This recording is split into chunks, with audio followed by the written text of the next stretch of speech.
So బోనాల పండుగలో బల్కంపేట నమస్కారం. మన తెలంగాణలో ముందుగా ఆషాఢ మాసం వచ్చిందంటే ఎవరికైనా సరే పండుగ బోనాల పండుగ ముందు గుర్తొస్తుంది. సో బోనాల పండుగలో బల్కంపేట అయినా సరే గోల్కొండ కోటలో అయినా పోతురాజు అంటే మనకు ముందు గుర్తొచ్చే పర్సన్ ఎవరు అంటే తల్వార్ శివన్న. ఇప్పుడు మనతో పాటు తల్వార్ శివన్న ఉన్నాడు. నమస్కారం అన్న. నమస్తే అమ్మ. అన్న, ముందుగా నేను మిమ్మల్ని క్వశ్చన్ అడిగే ముందు ఒక శరభ మా కోసం పోతురాజుగా ఇప్పుడు మా కోసం ఒక శరభ చెప్పరా? పోతరాజుగా అంటే దండకం అనేది ఆ, ఒరోరి పోతలింగ కోనేట్ల స్నానమాడి కాశ మీద కాశగట్టి 12 ఏళ్ల కాశగట్టి పసుపు బండారితోని తమ్ముడు పోతలింగాడు గావు పట్టి గాతరీచంగా అరరరరరర అనగానే ఆయన శరభ చెప్పాలి అన్న. అసలు గోల్కొండలోనే మనకి బోనాలు ఎందుకు స్టార్ట్ అవుతాయి? అసలు బోనం అంటే ఏంది? గోల్కొండల బోనాలు ఇప్పటి నుంచి కాదు, నిజాం సర్కార్ నుంచి వస్తున్నాయి. మన తాత ముత్తాతలు అప్పట్లో ఉన్న పరిపాలించిన రాజుల కాడ నుంచి ఈ బోనాలు వస్తున్నాయి. అప్పట్లో ఇప్పుడు ఈ మధ్యలో 2021లో ఎట్లయితే కరోనాలు వచ్చినాయో అప్పుడు గిట ఇటువంటి గత్తెర అనేది అప్పుడు వచ్చిందనమాట. ఆ గత్తెర వచ్చి కొట్టుకోబోతుంటే, పబ్లిక్ కొట్టుకోబోతుంటే అమ్మవారు ఆయనకి కళలకు వచ్చి నాకు బోనం సమర్పిస్తే సాకలు పోస్తే నేను మీ గత్తెరని తక్కువ చేస్తా అని చెప్పి అప్పట్లో ఉన్న రాజుల కళలకు వస్తే ఆ రాజు అనేటోడు మళ్ళీ అందరికీ తిందో వర్గంలో ఉన్న వాళ్ళకి కులవర్తి వాళ్ళకి అందరికీ చెప్పి నిజాం సర్కార్ డబ్బులు ఇచ్చి అప్పుడు బోనం అనేది జరిపిస్తే అప్పుడు ఆమెకి బోనం సమర్పించి సాకలు వేయడం జరిగితే అప్పటి నుంచి మనకి కత్తెర తక్కువైపోయింది. మనకి ఇప్పుడు ఈ మధ్యలో కరోనా టైంలో గిట్ట వస్తే బోనాలు సాకలు ఇంటింటికి సాకలు పోయడం, అమ్మవారి బొడ్రాయిల ముంగట సాకలు పోయడం చేస్తే మనకు ఆ కరోనా గిట్ట పోయింది. అప్పటి నుంచి నమ్ముతాం కాబట్టి ఆ బోనాలు అమ్మవారికి నైవేద్యం పెట్టడం మనకు మంచి జరుగుతుంది కాబట్టి మనం ఈ నైవేద్యము అప్పటి నుంచి పెట్టుకుంటా ఈ బోనాలు జరుపుకుంటా ఈ సాకలు పోసుకుంటా వస్తున్నాం. అయితే ఈసారి గోల్కొండలో బోనాలు ఎప్పటి నుంచి స్టార్ట్ అవుతున్నాయి అన్న? ఈ సంవత్సరం వచ్చే నెల ఈ 7 తారీఖు నుంచి శ్రావణం ఆషాఢ మాసం ఈ స్టార్ట్ అయినప్పుడు 7 తారీఖు వచ్చే నెల 7 తారీఖు నుంచి మనకు గోల్కొండ బోనాలు స్టార్ట్ అవుతాయి. ఆషాఢం స్టార్ట్ అవుతుంది. ఆషాఢం స్టార్ట్ అవుతుంది. మళ్ళీ ఎప్పటి వరకు? మళ్ళా ఒక 9 వారాలు. అన్న, నాకు ఒక సందేహం ఏంటి అంటే గోల్కొండ కోట అనేది నవాబులు కట్టించిన కోట, వాళ్ళు ఏలుతున్న కోట. కానీ తెలంగాణ పండుగ అయిన బోనాల పండుగ అక్కడి నుంచి ఎందుకు మొదలు పెడుతున్నారు? గోల్కొండ కోట నుంచే మనం బోనం ఎత్తంది, వేరే చోట బోనాలు ఎక్కడ కదలో, మరి అక్కడి నుంచే ఎందుకు స్టార్ట్ చేస్తున్నారు? అక్కడి నుంచి ఎందుకు స్టార్ట్ చేస్తారు అంటే నిజాం సర్కార్ అప్పట్లో ఉన్న పరిపాలించిన ముస్లిం మత పెద్దలు అప్పట్లో పరిపాలించిన రాజులు వాళ్ళకి అమ్మవారు స్వయంగా కళలోకి వచ్చి నేను ఇక్కడ వెలుస్తా నాకు గుడి కట్ట అని చెప్తేనే ఆ నిజాం సర్కార్ అప్పట్లో ఉన్న ఆ మహారాజే అమ్మవారి కోట పైన అమ్మవారు నిలిచిందని చెప్పి ఆయననే కోట పైన గుడి కట్టిండు. దాని తర్వాత బందికానలో హనుమంతుని విగ్రహాలు, ఇంకొక చెక్కిన రియల్గా ఉన్న అక్కడ రామ సీతారాముల విగ్రహాలు, హనుమంతుని విగ్రహాలు అన్నీ అక్కడ ఇప్పటికీ ఉన్నాయి. ఇప్పటి గుడి కాదు, రియల్గా దేవుడు వచ్చి ఆయన కళలోకి వచ్చి నేను ఇక్కడ వెలుస్తా నాకు గుడి కట్టమంటేనే అప్పట్లో అమ్మవారికి ఆయన గుడి కట్టిండు. గుడి కట్టిన తర్వాత ఆమె గత్తెరలు వేస్తుంటే ఆమెనే కళలోకి వచ్చి ఇట్లా నాకు బోనం చేస్తే మీకు ఇట్లా గత్తెర ఆగుతుంది, సాకలు వస్తే ఆగుతుంది అంటే అప్పట్లో నిజాం సర్కారే మనకి ఆ బోనాలు చేపియడము సాకలు పోయడం ఆయన చేసింది కాబట్టి అప్పట్లో మన దేవుని ఆయన కొలిచింది కాబట్టి ఇప్పట్లో మన పబ్లిక్ గిట్ట అప్పటికే బోనాలు చేసుకుంటూ వస్తారు. ఇప్పటికీ నిజాం సర్కార్ నుంచి వచ్చే పైసలతోనే తొలి బోనం అనేది జరుగుతుంది. గోల్కొండలో వాళ్ళు ఇప్పటికీ తొలి బోనం నిజాం సర్కార్దే. తొలి బోనం నిజాం సర్కార్కే మనం ఎక్కుతుంది. ఓకే అన్న, ఇప్పుడు మీరు అన్నారు కదా అమ్మవారు ఖచ్చితంగా పూనుతుంది అని చెప్పి నేను విన్నాను. తల్వార్ శివకి అమ్మవారు ఖచ్చితంగా పూనుతుంది అని చెప్పి అమ్మవారు పోతరా వేషంలో ఉన్నప్పుడు నాకు అమ్మవారు పూనది. నాకు పోతలింగ దేవుడు వస్తాడు, పోతరాజు అనే దేవుడు నా ఒంటి లోపలికి వస్తాడు. ఆ పోతరా వేషంలో ఉన్నప్పుడే నాకు ఆ పోతలింగాడు పైకి ఆవహిస్తాడు తప్ప నార్మల్ టైంలో రాడు. నాకు దేవుడు 2 రకాలు వస్తుంది. నాకు వచ్చే మాత కాళికా మాత నా పే మీదకి వస్తుంది. నేను అమ్మవారి కళ్యాణంలో అప్పుడు పట్టంలోకి ఎక్కినప్పుడే నాకు ఆ అమ్మవారు పూనుతుంది. నార్మల్ టైంలో నేను పోతరావేషం వేసినప్పుడు నాకు పోతరాజు పే మీదకి ఒంట్లోకి రావడం, గావు పట్టడము, బలిగంప కార్యక్రమంలో ఉన్నప్పుడు పే ఒంటి లోపల రావడం జరుగుతుంది. ఎప్పటి నుంచి చేస్తున్నారన్న ఇదంతా? నాకు 17-18 సంవత్సరాల నుంచి చేస్తున్నాను.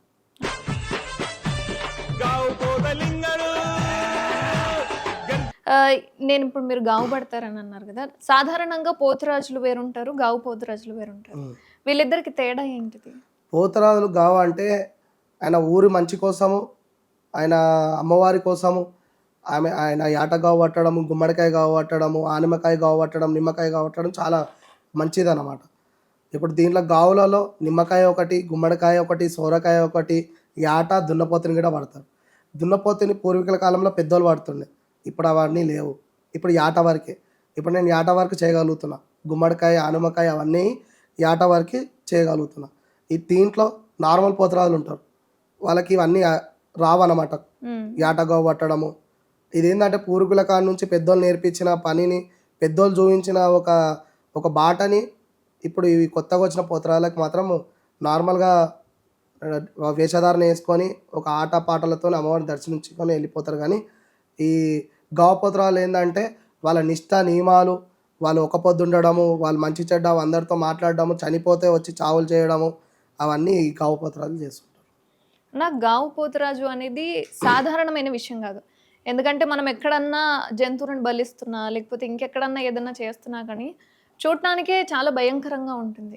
కానీ ఆ సమయంలో మీ అనుభూతి ఏంటి? అంటే అమ్మవారు వచ్చి రావడం ద్వారా మీరు గావు పోతురాజుగా మారడం జరుగుతుంది. అది పెయి మీదకి ఇప్పుడు గావు మొదలైన తర్వాత ఆ ఒంటి లోపలికి పోతలింగాడు వచ్చేసిన తర్వాత ఏం చేయలేని పరిస్థితి. ఆయనకి గావు ఇచ్చేదాకా ఆయన ఉగ్రంలోనే ఉండిపోతాడు.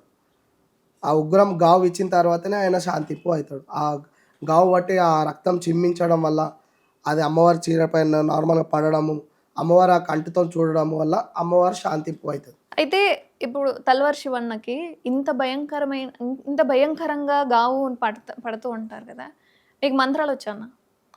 మంత్రాలు అంటే ఒక మనుషులకి మంచి చేయడం వచ్చు కానీ చెడు చేయడం రాదు. మంచి చేయడం వస్తుంది. అంటే ఇప్పుడు నాకు 150 మంది శిష్యులు ఉన్నారు. ఇప్పుడు నన్ను వాళ్ళు నమ్మి పోతరాజేశం వేస్తారు. వాళ్ళకి మంచి చెడ్డ అన్నీ నేనే చూసుకోవాలి కదా. వాళ్ళు ఒకవేళ డల్గా అయినా, వాళ్ళకి ఒంట్లో బాగాలేకపోయినా, ఎలాంటి విషయమైన మంచిగా లేకపోతే వాళ్ళకి నేనే చూసుకోవాలి కదా. ఒక తండ్రిలాగా ఉండి వాళ్ళ బాధ్యతలన్నీ నేను చూస్తున్నప్పుడు నా శిష్యుడు డల్గా అయి కింద పడిపోతే ఆయనకి నేనే చూసుకోవాలి కదా. ఆయనకి దిష్టి తీసేయడం లాంటిది, ఏదైనా ఒంట్లో బాగాలేకపోతే, పోతరాజేశంలో ఏమైనా ఇబ్బందులు అయితే అది నేనే చూడాలి కదా. అలాంటివి చూస్తుంటాను. ఇంకొక విషయం ఏంటంటే నాతో అయిన కాడికి మా తాత ముత్తాతలు ఇది చూపించారు, ఇట్లా ఈ విద్యను ఇలా చేయాలి. మంత్రాలు అంటే ఒక చెడు పని చూపెట్టలేదు, మంచి పని చూపించారు. ఎట్లా అంటే ఒకళ్ళకి బాగలేదు, ఒక షాప్కి బాగలేదు, షాప్కి దిష్టి తగిలింది, షాప్లో ఇంతకుముందు లాగా కస్టమర్ రావట్లేదు, ఏదో గుమ్మడికాయ దిష్టి తీసేయాలి. ఇప్పుడు ఒకళ్ళకి పిల్లలు లేరు, చాలా రోజుల నుంచి తల్లాడుతారు, వాళ్ళకి మా తాతలు చూపించిన మందులు ఇవ్వడం లాంటిది. వాళ్ళకైనా దయ్యం పట్టింది అంటే మేము 24 గంటలు అమ్మవారి పూజలు, అమ్మవారికి సేవకులుగా పోతరాజేశం వేస్తాం. ఆ ధైర్యం మా దగ్గర ఉంటుంది కాబట్టి వెళ్ళి అక్కడ ఏమైనా వాళ్ళకైనా ఒంట్లో ఏదైనా నెగటివ్గా ఏదైనా ఉంటే వాళ్ళతో మాట్లాడడము, చేయడము, వాళ్ళ ఎక్కడెళ్ళి అది తొలగించుకురు అనేది ఒకసారి ఆలోచన చేసి వాళ్ళకి ఏదైతే తీసేస్తే పోతుందో అలాంటివి తీసేయడం, వాళ్ళకి మంచి చెడ్డ చూడడము.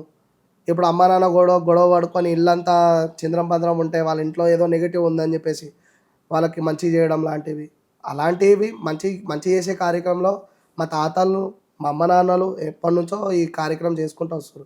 ఇప్పుడు మీకు దిష్టి తగులుతుంది, ఆ దిష్టి ఎవరి దగ్గరనో ఒకరి దగ్గర, దేవుడు వచ్చే వాళ్ళ దగ్గరనో ఎక్కడనో అమ్మ దగ్గరనో తీయించుకుంటారు. అప్పట్లో దిష్టి ఎవరు తీస్తుండే? చాకలి వాళ్ళు తీస్తుండే.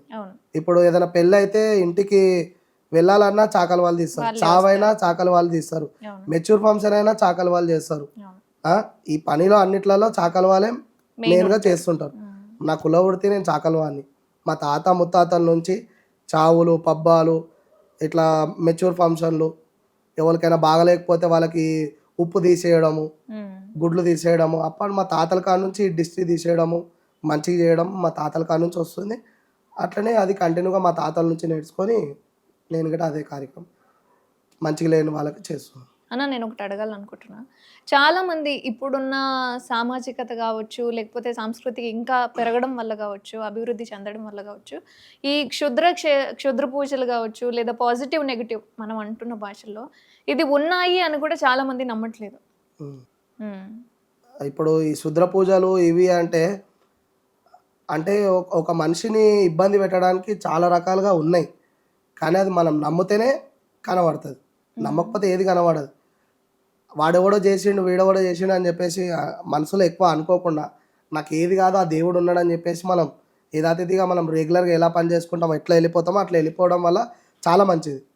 ఆయన చేసిండు ఈయన చేసిండు అని చెప్పేసి ఏదో వేరే తెలియని వాళ్ళ దగ్గరికి వెళ్ళి డబ్బులు ఆగం చేసుకోవడము, ఆయన నీ ఫేస్ చూసి నీకు ఇది అయింది అది అయింది నీకు మందు ఉంది కడుపులో అట్లా అయింది ఇట్లా అయింది అని చెప్తే దాన్ని మనసులో కూడా పెట్టుకొని ఇబ్బంది పడి అప్పులు చేసి అప్పుల పాలయ్యి అట్లా గురి కాకుండా కొంచెం ముంగడ మనిషిని ఆలోచన చేసుకొని బతకడం మన సెల్ఫ్గా మనం చేసుకోవాలి. మానవ రూపం కొట్టినందుకు అన్నిట్లని చూడాలి, అన్నీ అనుభవించాలి. కాకపోతే దాంట్లో డీప్గా వెళ్ళిపోవద్దు. ఇదే జరిగింది నాకు ఏదో అయిపోతుంది నేను ఏదో చనిపోతా అని చెప్పేసి ఆ డీప్గా వెళ్ళిపోవద్దు. లోకం పైన అన్నీ ఉన్నాయి, ఏది లేదన్నట్టు కాదు, కానీ ఆలోచించి అన్ని స్టెప్స్ చేయాలి.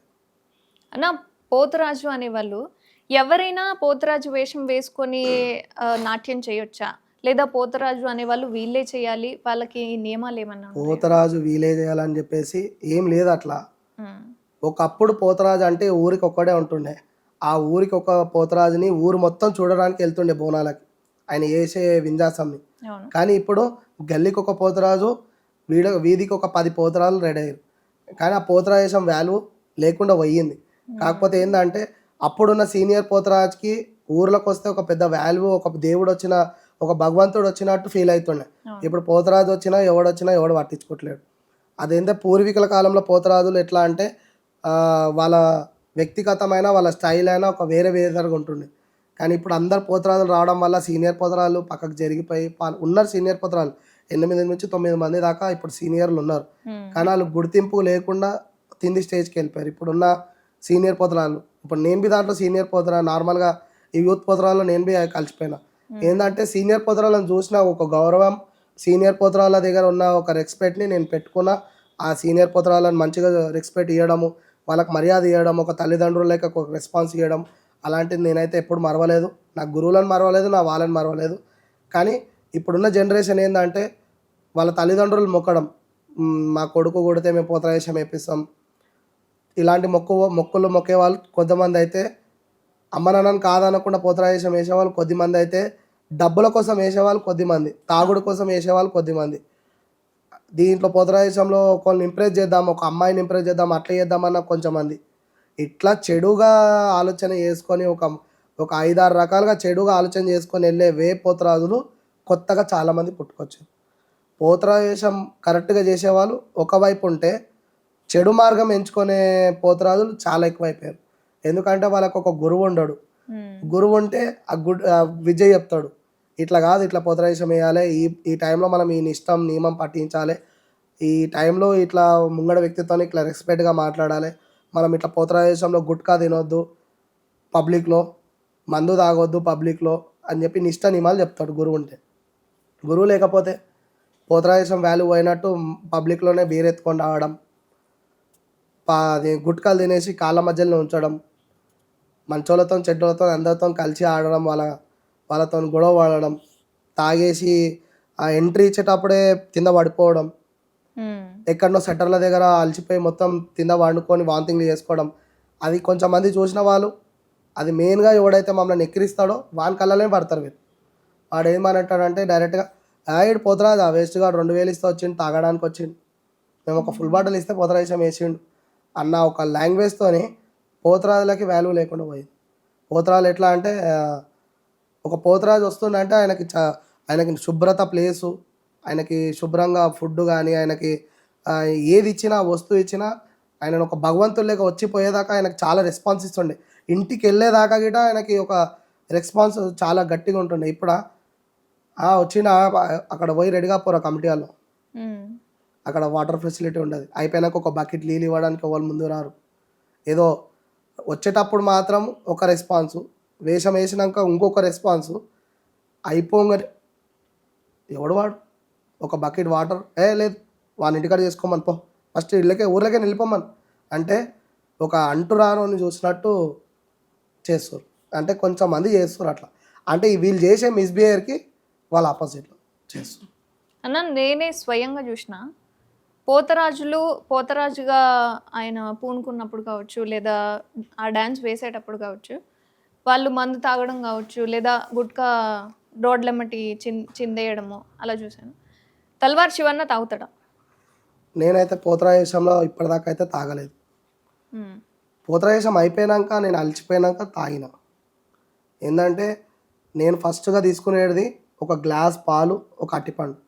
నా ఎంబడున్న అట్టిపండు, గ్లాస్ పాలని ప్రొవైడ్ చేస్తాను. దానివల్ల చాలా ఎనర్జీ ఉంటుంది. ఇప్పుడు ఊర్లు దాటి వెళ్తాం మేము. ఊర్లు దాటి వెళ్ళిన తర్వాత మాకు అక్కడ ప్రోగ్రామ్ అయిపోగానే ఒక రూమ్ అనేది మాట్లాడుకున్న తర్వాత ప్రోగ్రామ్ అయిపోయాక తాగేసి కొంచెం అన్నం తినేసి పండుకోవడం. తాగి పబ్లిక్లలో తాగి షీషాలు ఎత్తుకొని తాగి ఇప్పటిదాకా అయితే నేను చేయలేదు. కానీ తాగే అలవాటు ఉన్నా కానీ పోతరాజేశంలో బాటిల్స్ ఎత్తుకొని తాగి వాళ్ళ దగ్గరికి వెళ్ళి చిందులేయడం అలాంటివి అయితే ఇప్పటిదాకా అయితే చేయలేదు. అన్న నేను ఇది కూడా చూసిన, చాలా మంది పోతరాజులు అనగానే తాళ్లతోని కొట్టుకోవడము అవి అవి చేస్తూ ఉంటారు. పోతరాజులు తాళ్లతో కొట్టుకోరమ్మా. పోతరాజులు ముంగట విన్యాసం చేసుకుంటూ వెళ్తారు. ఆ పోతరాజులో ఉన్న తాళ్లలో చాలా విశిష్టత, చాలా బలం ఉంటుంది. దానికి ఏంటంటే దయ్యాలు భూతాలని పారగొట్టుకుంటా ఇప్పుడు ఒంటి లోపల ఎవరికైనా బాగలేకపోతే తాడుతో ఇలా వేయడము, కొట్టడం లాంటివి చేస్తే ఒంటి లోపల ఉన్న చెడు అనేది వెళ్ళిపోతుంది అని చెప్పేసి నమ్ముతారు. ఆ పోతరాజు విన్యాసం ఆ తాడు లోపలనే ఉంటుంది. ఆ తాడు పోతరాజు కొట్టుకోడు. అంటే ఎవడైనా చెడు మార్గము, చెడుగా ఎవడైనా కనిపిస్తే వానికి తలుగుతుంది తప్ప, కానీ పోతరాజు ఎవరికి కొట్టడు, ఆయన కొట్టుకోడు. ఎవరికైనా బాగలేకపోతే ఒంట్లో వేయడము, కొట్టడము, నార్మల్గా కొట్టడం అలాంటివి చేస్తాడు. ఆ పోతరాజు విన్యాసంలో ఆ ఈరవోలలు అనేది అదొక పోతరాజుకి ఒక స్పెషల్ అన్నమాట. అది ఆ ముఖ్య ఘట్టం అన్నమాట అది. అన్న నేను మీ వీడియోస్ కావచ్చు లేదా మీ ప్రోగ్రామ్స్కి సంబంధించిన వీడియోస్ కావచ్చు, మీ చేతికి నేను కడియం చూసిన, ఇప్పుడు లేదు. ఆ కడియం ఎందుకు ధరిస్తారు, అది ఏంటిది? అది మా తాత ముత్తాతల నుంచి గడిస్తున్న, మా తాతలు తయారు చేసిన కడమ. అది 9వ పీడి కడమ అది. ఆ కడము ఇవాళ నేను వేసుకురాలేదు. ఆ కడమ ఏంటంటే పాలిషింగ్కి పంపించినాను. అంటే మనకి ప్రోగ్రామ్ ఇంకా 10 days ఉంది కాబట్టి దాన్ని కొంచెం నీట్గా పాలిషింగ్ చేపిద్దామని చెప్పేసి నేను ఇవాళ మార్నింగే దాన్ని పాలిషింగ్ పంపించాను. లేదంటే కడమ వేసుకొని వచ్చేవాడిని. ఏంటంటే అది మా తాత ముత్తాతల నుంచి వేసుకొని వస్తున్న కడమ అది. దాంట్లో 5 రకాల జీవరాశులు, దాన్ని పంచలోహాలతోని ఒక పూర్వీకుల కాలంలో రెడీ చేసిన కడము. దాన్ని వేసుకోవడం వల్ల పోతరాజుకి ఒక నెగటివ్ అనేది బాగుంటుంది. ఆ పోతరాజు వేషం గ్రాండ్గా చేయగలుగుతాడు. ఆయనకి ఎవరైనా క్షుద్ర పూజలు లాంటివి, పోతరాజు మీద వినయం, ఇట్లా చెడు పనులు చేయడం లాంటిది, పోతరాజుని ఎవరైనా తక్కువ చూపు చేసి ఏదైనా ప్రయోగాలు చేస్తుంటే ఆ కడం అనేది కాపాడుకుంటూ వస్తుంది. అందుకే మా తాత ముత్తాతల నుంచి ఆ కడం పోతరాజులకు అని చెప్పేసి అట్లా చేయడం జరిగింది. అన్న బోనాలు అని అంటే అమ్మవారి లెక్క మనం కొలుచుకుంటాం. కానీ బోనాలకు ఎంత ప్రత్యేకత ఉందో బోనాలలో నాట్యం చేసే పోతరాజులకు కూడా అంతే ప్రత్యేకత ఉంటుంది. ఇంత ప్రత్యేకత దేనికి పోతరాజుకి? పోతరాజు ఇప్పుడు ఘటాలు, బోనాలు, తొట్టెళ్ళు ఇవన్నిట్ల ముంగట కంపల్సరీ పోతరాజు ఉంటాడు. మన ఊరి లోపల ఎంట్రీ కాగానే ఫస్ట్ కనిపించేది బొడ్రాయి ఉంటుంది. గ్రామదేవత కంటే ముందు వచ్చేది ఫస్ట్ బొడ్రాయి. ఆ బొడ్రాయి ఏంటంటే ఊర్లకు చెడు నివారణ రాకుండా, ఊర్లో ఎలాంటి సంఘటనలు జరగకుండా ఆ పోతరాజు ఊరిని కాపలా కాసే పోతరాజు. ఆ ఊర్లో బొడ్రాయి అంటే ఊరిని కాపాడే పోతరాజు. ఆ ఊరిని ఆ 7 అక్క చెల్లెలకు ఒక పెద్ద రక్షణ, ఒక తమ్ముడు పోతలింగడు. ఇప్పుడు అమ్మవార్ల పైన ఇప్పుడు బలిగంప కొడుతుంటే పైన రాక్షసులు కూర్చొని తింటుంటారు. ఆ పోతరాజు విన్యాసం చేసుకుంటూ వెళ్తుంటే ఆ చాకలి పుల్లయ్య ఆ గంపని పట్టుకొని ఆ గంపలో ఉన్న బలిగంప రతి అన్నంని తీసుకొని ఓబలి ఓబలి అని కొట్టుకుంటూ వెళ్తుంటే ఆ పోతరాజు విన్యాసం చేసుకుంటా ఊరంతా బలిగంప చల్లిపించి ఏట్లకు తీసుకెళ్ళిన తర్వాత ఆ పోతలింగాడు ఇప్పుడు చాకలి పుల్లయ్యని కాపాడి ఆయన అక్కడ ఇద్దరు శాంతి పోతారు. ఇంకొకటి ఏంటంటే ఈ 7 అక్క చెల్లెలకి రక్షణ భటుడు ఎవరంటే ఈ పోతలింగడు. ఈ 7 అక్క చెల్లెలకు ఒక తమ్ముడు పోతలింగడు, ఈ పోతరాజు. ఆయన గావు పట్టడము, ఆయన చిందించడము, ఆయన ఆట ఆడడము, ఆయన విన్యాసంకి అమ్మవార్లు చాలా ఆనందంగా ఉంటారన్నమాట. మీరు చెప్తుంటే నేను తలవారి శివన్నని చూస్తలేను, పోతరాజు కనబడుతున్నాడు నాకు మీరు చెప్తున్నప్పుడు. అన్న అంటే ఇప్పుడు బోనాలలో పోతరాజు ఎట్లయితే ఆడుతూ ఉంటారో, డ్యాన్స్ ఎట్లయితే చేస్తూ ఉంటారో, గోల్కొండలో చాలామంది పోతరాజులు వస్తూ ఉంటారు. అంటే తెలంగాణ ప్రజలు కేవలం వీళ్ళు మాత్రమే కాకుండా పక్క రాష్ట్రాల నుంచి కూడా పోతరాజులు వస్తుంటారు. ఓవరాల్ మొత్తం ఇండియా నుంచి కావచ్చు, వేరే దేశం నుంచి కూడా వచ్చే వాళ్ళు చాలా మంది ఉంటారు. మరి అంత అంగరంగ వైభవంగా జరిగే గోల్కొండలో కనీసం టికెట్ నార్మల్గా బల్కంపేటలో అయితే టికెట్ ఉంటుంది, ఉంటుంది. బోనాలకి టికెట్ ఉంటుంది, కానీ గోల్కొండలో అసలు టికెట్ ఉండదు, ఏం ఉండదు, డైరెక్ట్ అందరికీ ప్రవేశం ఉంటుంది. దేనికంటారు? మళ్ళా ఇప్పుడు తెలుగు సంప్రదాయంలో ఈ బోనాల దాంట్లో గోల్కొండ ఫస్ట్ బోనాలు స్టార్ట్ అయిన తర్వాతనే మొత్తం సిటీ మొత్తం బోనాలు అవుతాయి. బోనాలు జరుగుతాయి. మళ్ళా గోల్కొండలో ఎనఫ్ అయితేనే బోనాలన్నీ ఆగిపోతాయి. అవును. ఇప్పటి నుంచి కాకుండా అది నిజాం సర్కార్ తాతల ముత్తాతల కాడ నుంచి అదే విధంగా జరుపుకుంటూ వస్తుంది. కానీ ఈ 365 రోజులలో ఈ 2 నెలలు బోనాల కోసము గోల్కొండ కోటకి మన తెలంగాణ పక్క రాష్ట్రాలు అన్నీ కలిసి ఎంతమంది గోల్కొండ కోటను చూడడానికి వచ్చినా బోనాలు చూడడానికి వచ్చినా ఎవ్వరికి అక్కడ టికెట్ అనేది ఉండదు. అక్కడ వాళ్ళు బోనాలకి లోపల ఉన్న స్థలంలో వాళ్ళు యాటలు కోసుకోవడము, బోనాలు చేసుకోవడము, పటాలు వేసుకోవడము, తాగడము, తినడము, వాళ్ళు చిందించినా ఏం చేసినా అక్కడ సెక్యూరిటీ ఉంటుంది, చూసుకుంటుంటుంది. కానీ మన ఒక తెలంగాణ స్టేట్లో గోల్కొండకి ప్రతి టైంలో వెళ్ళినా టికెట్ కంపల్సరీ తీసుకుంటారు. ఫారెన్ వాళ్ళకి సపరేట్ టికెట్ తీసుకుంటారు. కానీ మన తెలంగాణలో ఏంటంటే గోల్కొండ కోటలో ఎలాంటి టికెట్ తీసుకోరు. మన తెలుగు వాళ్ళకి బోనాలు అక్కడ జరుపుకునే పటాల ప్రోగ్రామే కానీ, పోతురాజుల విన్యాసమే కానీ, ఏదైనా కానీ ఇప్పటికీ అప్పటికి నిజాం సర్కార్ పెట్టిన ఒక రూల్కి ఇప్పటికీ మన బోనాలకి ఎలాంటి టికెట్స్ లేవు, ఎలాంటి డబ్బులు తీసుకునే వాళ్ళు లేరు. అమ్మ గర్భగుళ్ళకి వెళ్ళి దర్శనం చేసుకునే ఒక టికెట్ గిట్ట లేకుండా మన తెలంగాణ గవర్నమెంట్ ఇప్పటికీ కాపాడుకుంటూ వస్తుంది. అక్కడ ఉన్న తెలంగాణ గోల్కొండ ప్రజలు గిట అక్కడున్న చాలామంది పూజారీలు, సాయిబాబాచారి, గోల్కొండ శ్రీకాంత్ అన్న, శ్రీకాంత్ చారి, వీళ్ళు ఎప్పటి నుంచో అమ్మవారికి సేవలు చేసుకుంటా, మా రాజు వస్తాద్ పెద్ద ఆయన మా కాకున్నాడు, అప్పటి నుంచి అమ్మవారిని కాపాడుకుంటూ రావడము, అక్కడ ఉన్న అమ్మవారికి ఏదైతే బోనాలు జరుగుతాయో అవి ఎక్కడ అడ్డంకులు కలగకుండా అన్ని విషయాలలో మన తెలుగులకి బోనాలకి ఏ అడ్డంకులు రాకుండా వాళ్ళ పెద్దలు ఎంతో నిర్ణయించుకొని వాళ్ళకి ఏ అడ్డంకులు రాకుండా వాటర్ ట్యాంకులు పెట్టడం లాంటిది, వాళ్ళకి బోనాలు చేసుకోవడానికి ఫెసిలిటీ ఉండడం, టెంటులు వేయడం, అవి వేయడం, ఇవి వేయడం. కానీ ఇప్పటిదాకా ఎలాంటి టికెట్ అయితే తీసుకోలేదు. ఇప్పటికీ అమ్మవారి దగ్గర బోనం సమర్పించిన బియ్యం పోసిన అమ్మవారికి ఎలాంటి వస్తువులు ఎక్కించినా అమ్మవారికి చెందుతాయి కానీ తప్ప అక్కడున్న ప్రజలకు ఎవరికి ఎలాంటి తీసుకోరు, ఎలాంటి చెందాయి. ఒకటి ఏంటంటే సేవ కోసమే. మా కులవృత్తి వాళ్ళు ఉన్నారు, అందరం కలిసి అమ్మవారికి సేవ చేసుకుంటాం. మేము గవర్నమెంట్ నుంచి వచ్చే ఆ 2 నెలలకి 4,000, 3,500 జీతంకే మా తాత ముత్తాతల నుంచి రూపాయి శాలరీ నుంచి ఇప్పటిదాకా 4,500 రూపాయలకే ఇప్పటికీ మా వాళ్ళు పనిచేస్తున్నారు. మా కులవృత్తి వాళ్ళు అంటే అన్ని ప్రతి ఒక్క వర్గం ఉంది దాంట్లో. ఆ ప్రతి ఒక్క వర్గము 4,500, 4,000 ఇప్పటి నుంచి వచ్చే నిజాం సర్కార్ పైసలు అవే తీసుకుంటుంది తప్ప బయట చాలా టెంపుల్లలో 20,000, 30,000 శాలరీ తీసుకుంటున్న వాళ్ళు ఉన్నారు. కానీ గవర్నమెంట్ నుంచి వచ్చే ఒక 4,500 మాత్రమే తీసుకొని ఈ 2 నెలలు శ్రావణం నుంచి ఆషాఢం దాకా మొత్తం బోనాలు అయిపోయేదాకా ఈ కులవృత్తి వాళ్ళు ఎన్ని రోజులు పనిచేసినా కానీ 4,300 రూపాయల కోసమే కష్టపడుతారు. కానీ ఇప్పటికీ మాకు ఏ టికెట్ లేదు. మేము ఆనందంగా బోనాలు చేసుకుంటున్నాం. బయటి వాళ్ళకైతే ఛాన్స్ ఇస్తున్నాం. అందరు వచ్చారు, బోనాలు చేసుకుంటారు, యాటలు కోస్తారు, తాగుతారు, తింటారు, దుంకలాడుతారు, ఆ తల్లిని దర్శించుకుంటారు.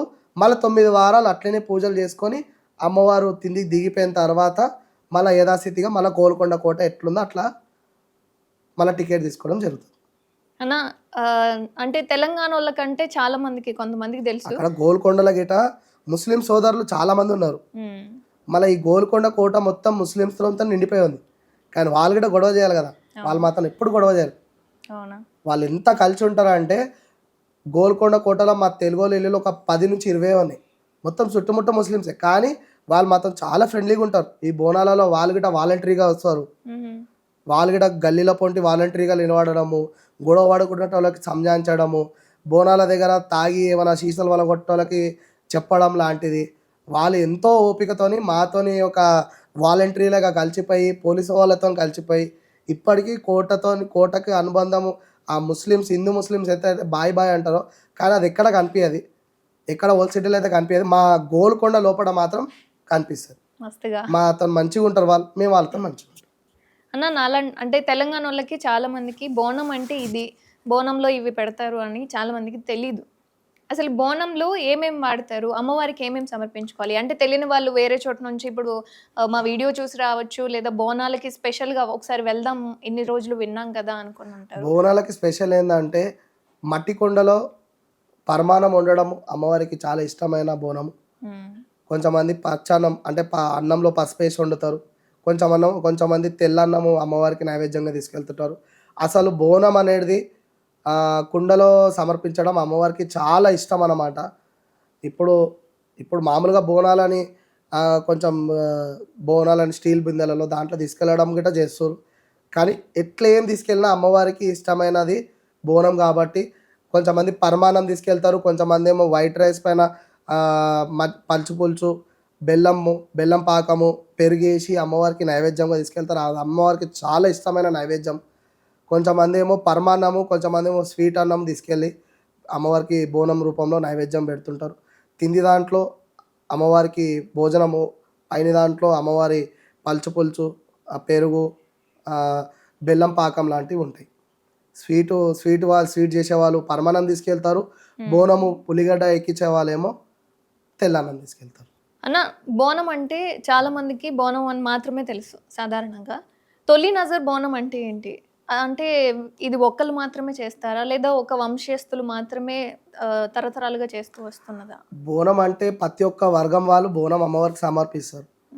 కానీ అందరు సమర్పించే బోనం వేరు, తొలి నజర్ బోనం వేరు. తొలి నజర్ బోనము ఎట్లా అంటే ప్రతి ఒక్క కులవర్తి వాళ్ళు, అంటే ఇప్పుడు మా కులవర్గ వాళ్ళు ఎంతమంది అయితే ఉన్నారో వాళ్ళందరూ కలిసి ఒక్కొక్క వస్తువు తీసుకొచ్చి అమ్మవారికి బోనము సమర్పించి, ఇప్పుడు కుమ్మరి వాళ్ళు కుండను తీసుకురావడము, ఆ కుండను అక్కడ పెట్టడము, రెడీ చేయడము, అందరు కలిసి ఆ కుండని బోనం రెడీ చేసిన తర్వాత మళ్ళీ కుమ్మరి వాళ్ళు, మా పెద్దోళ్ళు ఉన్నారు, మా పెద్దనైన వాళ్ళు బోనం ఎత్తుకోవడం లాంటిది.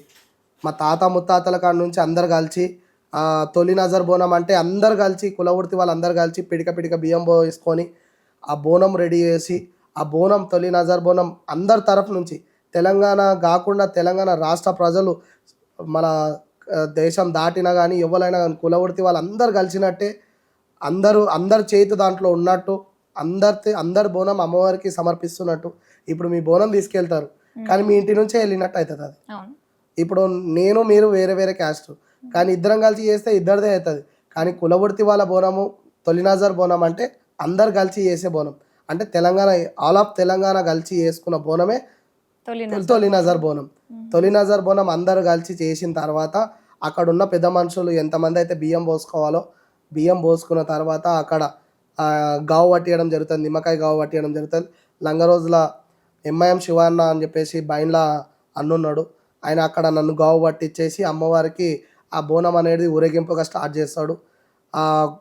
తొలి నజర్ బోనంకి ఒకప్పుడు ఒక 5-6 మందే తొలి నజర్ బోనంని తీసుకెళ్ళిపోతుండే.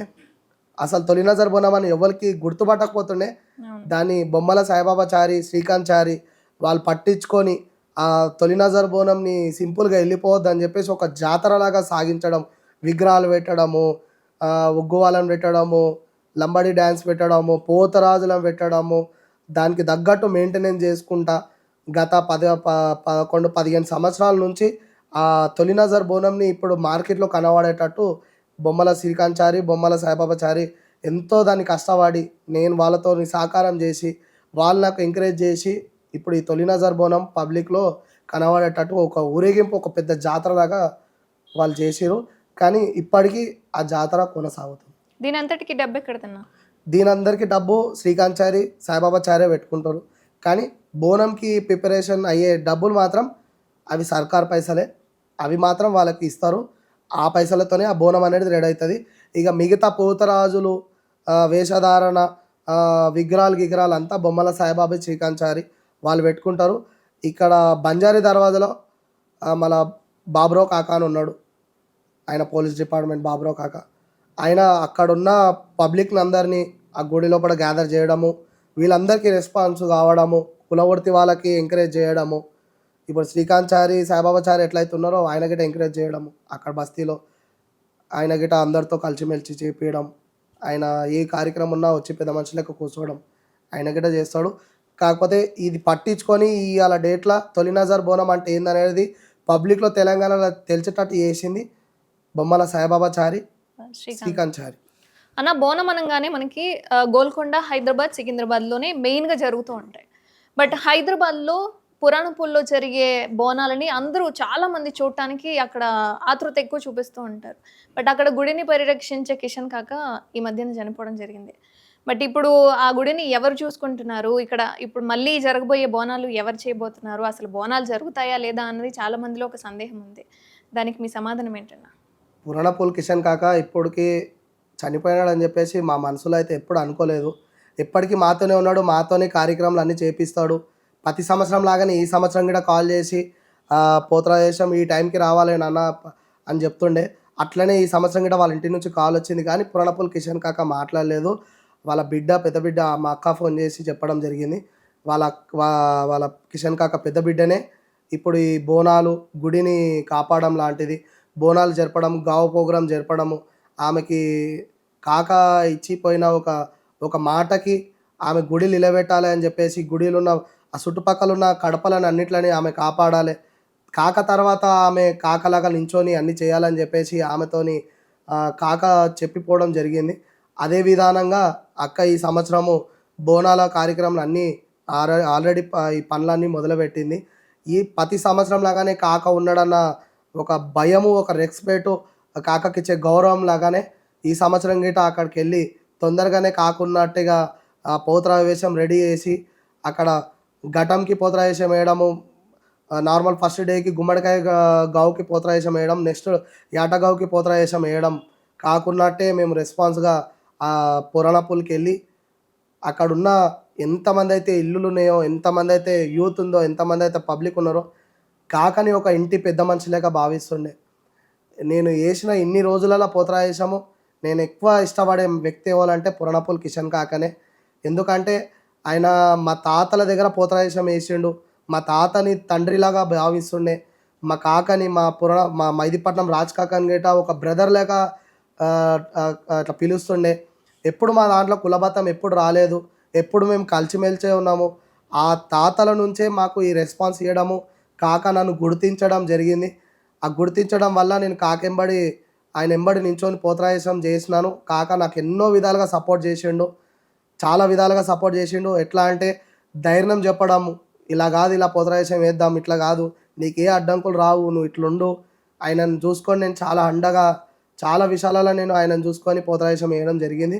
ఎన్నో విషయాలలో సపోర్ట్ చేసిండు. కానీ ఇప్పుడు పెద్ద మనిషి లేకున్నా ఆ సపోర్టు, ఆయన మాట్లాడిన మాటలు ధైర్యంగా చేసుకొని ఇప్పటికీ అదే ధైర్యంగా పోతరాజేశంకి వెనక అడుగు వేయకుండా కంపల్సరీగా పోతరాజేశం వేసి ఈ సంవత్సరం గిట ఆయన ఉన్న ఒక ధైర్యం పెట్టుకొని అక్క రూపంలో ఆయనను చూసుకుంటూ ఈ సంవత్సరం గిట గావు ప్రోగ్రాం చేసి అందరూ ఎస్పీ వాసులు, పురాణపూల్ ఎస్పీ వాసుల మనసులలో, గుండెలలో నిలిచిపోవాలని చెప్పేసి ఎప్పటి నుంచో ఆ కార్యక్రమం చేస్తున్నప్పటి నుంచి నిలిచిపోయి ఉన్నా. అట్లనే నా నా ఏజ్ అయిపోయినా నేను చేసే ఈ గావ్ ప్రోగ్రామ్ని ఎవరికైనా, నా కొడుకుకైనా లేకపోతే నా శిష్యునికైనా ఎవరికైనా అప్పచెప్పే నేను ఇది క్లోజ్ చేస్తా. అప్పటిదాకా నా ఒంట్లో ఊపిరి ఉన్న వారికి ఈ గావ్ ప్రోగ్రామ్ అనేది చేస్తా. నిజంగానా? అంటే తెలంగాణలో మన సంస్కృతి, మన సాంప్రదాయాలు ఇప్పటికీ బోనాల పండుగ ఇంత హైలైట్ అయిందంటే కారణం మీలాంటోళ్ళు, మీలాంటి కళాకారులు ఉండబట్టే. సో, అలాంటి కళాకారులు ఇంకా అభివృద్ధి చెందాలని గవర్నమెంట్ దృష్టిలో కావచ్చు, లేదా మీ వృత్తిపరంగా కావచ్చు, ఇంకా అభివృద్ధి చెందాలని కోరుకుంటూ ఉన్నామన్నా. ధన్యవాదాలు.